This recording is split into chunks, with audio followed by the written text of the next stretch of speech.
decisions, like when to speak up and when to ask for help, like how an antibiotic today versus one tomorrow might mean the difference between life and death.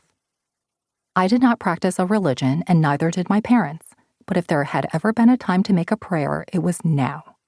I closed my eyes and whispered, "Dear God, thank you for giving me the gift of life. If I am blessed with more life, I promise 2 things. 1, I will make the most out of each and every day and do something of value with my life. 2, I will be a good person. Thank you. Amen." My ice cube had melted, so I pressed the button for help. I opened my eyes.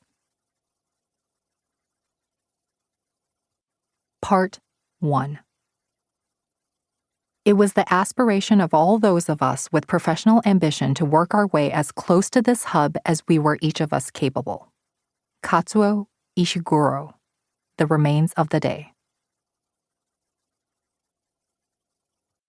July 28th to August 18th. Yuna called me immediately after she got off the phone with Boone. "God, Carrie," she said. I was so nervous, the first thing I said was, "I can't believe I'm speaking to a billionaire." I had prepped her, of course. Yuna was my best friend from Michigan, from the part of the mitten where P.F. Chang's was a hot spot and going to Meyer was a pastime. After high school, I went out east. Yuna enrolled at a local community college and dipped in and out of jobs. She had finally achieved her dream of leaving Michigan, working as a field test engineer for Samsung in Kansas, when I asked her to be a personal reference for my interview process with Boone. She was the last of his calls, of which there were 10. 18 days earlier, I had gone to meet with a headhunter in Midtown. Peter specialized in support roles for boldface names. His team placed candidates in positions from receptionists to chiefs of staff at major firms in finance, real estate, media, and other industries. He and I went over my background again and again.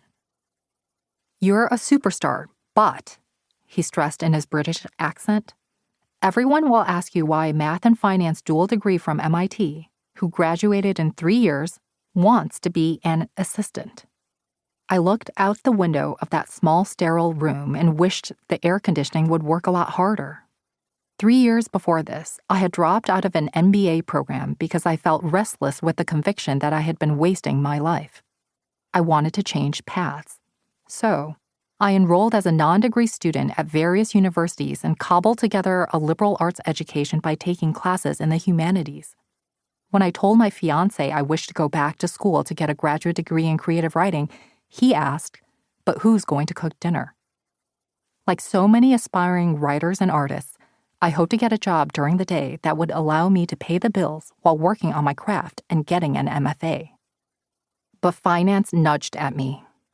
My years-long indecision about what to do next, whether I should put to better use the education my parents had climbed mountains and crossed oceans to provide for me, whether I should marry my fiancé, who paid for all our joint expenses and some of my individual expenses and in exchange wanted me to prioritize him and his career and not work myself, had cost me over half my life savings. I paid for anything my fiancé did not want me to do. We argued over my taking a fiction workshop, the reason I was alone in Manhattan for the summer even though he and I lived in Ann Arbor. 3 weeks into the workshop, I received a cold email from Peter after one of his researchers had come across my profile on LinkedIn. I looked back at Peter and explained that my objective was neither maximizing earnings nor status.